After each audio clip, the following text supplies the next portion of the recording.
नमस्कार, मी पूजा. दैनिक गोमंतकच्या इव्हिनिंग बुलेटिनमध्ये तुम्हा सर्वांचं स्वागत.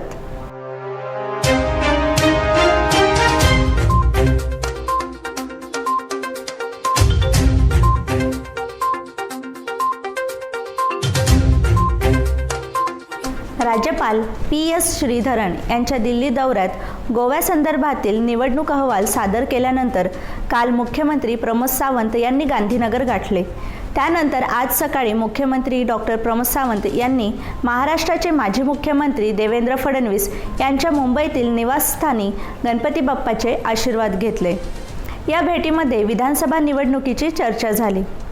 भाजपमधील सध्याची स्थिती, नंतर पुढे काय होऊ शकते, राजकीय शक्यता, इतर बऱ्याच गोष्टी चर्चेत आल्या.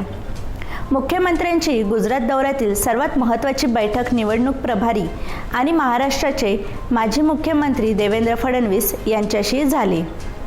केरळ येथील कोरोना सक्रिय होण्याचे प्रमाण हे 5.9% असून राज्यात विविध रुग्णालयात मोठ्या प्रमाणात आरोग्य कर्मचारी केरळचे नागरिक आहेत. त्यामुळे इथल्या नागरिकांची ये-जा मोठी असल्याने राज्यासाठी ही बाब चिंतेची ठरू शकते, असे मत तज्ज्ञांनी व्यक्त केले आहे.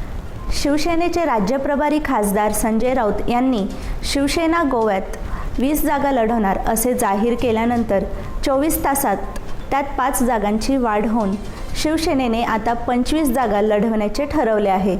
संजय राऊत, संपर्क प्रमुख जीवन कामत, गोवा राज्य प्रमुख जितेश कामत आणि राज्य सरचिटणीस मिलिंद गावस यांची मुंबईत अंधेरीच्या मॅरिएट रेनेसन्स हॉटेलमध्ये महत्त्वाची बैठक पार पडली. या बैठकीत 45 जागा लढवण्यावर शिक्कामोर्तब करण्यात आले. निसर्गसंपन्न गोव्यात मध निर्मितीसाठी पोषक वातावरण आहे.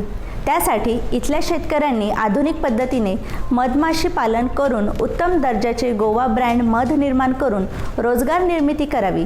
त्यासाठी खादी ग्रामोद्योग आयोग पूर्णपणे आर्थिक मदत करेल, असे प्रतिपादन खादी ग्रामोद्योग आयोगाचे राष्ट्रीय अध्यक्ष विनय कुमार सक्सेना यांनी केले.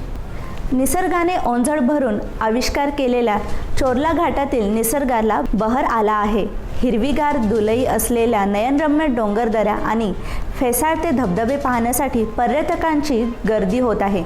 मात्र गोव्यातून कर्नाटकात जाणाऱ्या मध्यधुंद पर्यटकांमुळे प्रवासी आणि स्थानिकांना त्रास सहन करावा लागत आहे, अशी तक्रार स्थानिकांनी केली आहे. तर या होत्या गोव्यातील दिवसभरातील महत्त्वाच्या घडामोडी. अशाच ताज्या अपडेट्स जाणून घेण्यासाठी आमच्या दैनिक गोमंतक या वेबसाईटला भेट द्या आणि आमच्या YouTube चॅनलला सबस्क्राईब करायला विसरू नका.